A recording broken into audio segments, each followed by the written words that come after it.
Welcome to Power User with Crash Long Johns. That's me. We're continuing our Novice Microsoft Forms series adventure.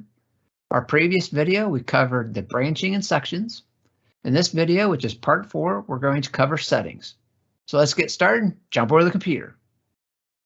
Now that we're at the computer, you see that we're at our Microsoft Forms home area, and we're going to look at the settings both from a form perspective and a quiz perspective. So let's first look at the form perspective.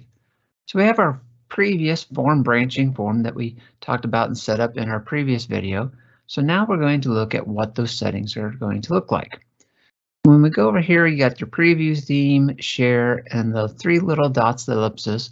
We're going to click on that, and we're going to click on settings. Settings, it gives us different possibilities. In this case, it gets who can fill out this form. Now, you might not have all these settings depending on your organization, how they set this up, but in this case, it could be anyone can respond. Only people in my organization can respond. You can record the name or not record the name and have one response per person, or they can respond multiple times. Or you can do specific people in my organization can respond. The options for responses, we got accept responses, a start date and end date. So basically you can start a date and then have it end at a certain time. So it only gives people a certain time to fill everything out.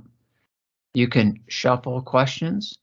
You can also show a progress bar, customize a thank you message, and then response receipts. You can allow receipt of responses after submission and get email notification of each response. Each one of these, again, record name. If you uncheck the record name, it basically becomes anonymous type of form being submitted, or you can record the name so that way you know who actually put in their submission.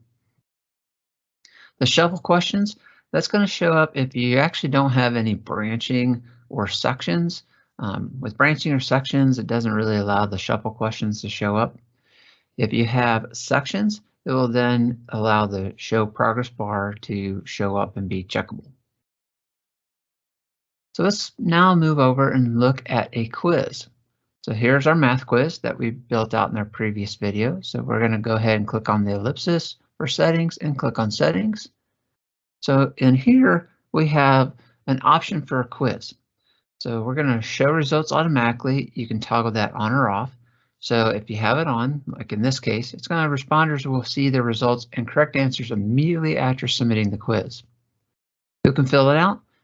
Nothing's changed there. We can record the name and one response per person, which for a quiz, that's what you really want to do. You definitely want to record who it is, and then only one response because, again, it's a quiz or a test. Options for responses. You accept the responses. Again, gives you a start date, end date. So it's just say that they have 1 day to complete their quiz. So you would make it available for 1 day.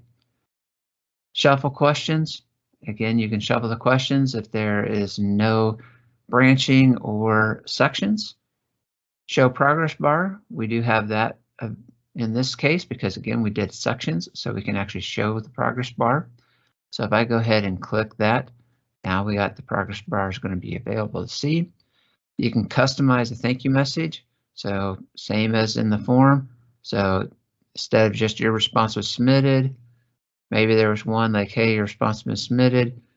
There, we still have to grade your exam fully to see your full results. You can specialize it. And then also, again, response of receipts. Allow receipt of responses after submission or get email notification of each response. So we clicked on that progress bar. So let's look at that real quick and preview. So as you see now, there's a progress that tells me how many sections that I need to do next. So we got 3 pages. Settings are pretty straightforward. You got basically, again, for quiz, you got the really only one that kind of shows up a little extra is that option for quiz versus what is in the form branching.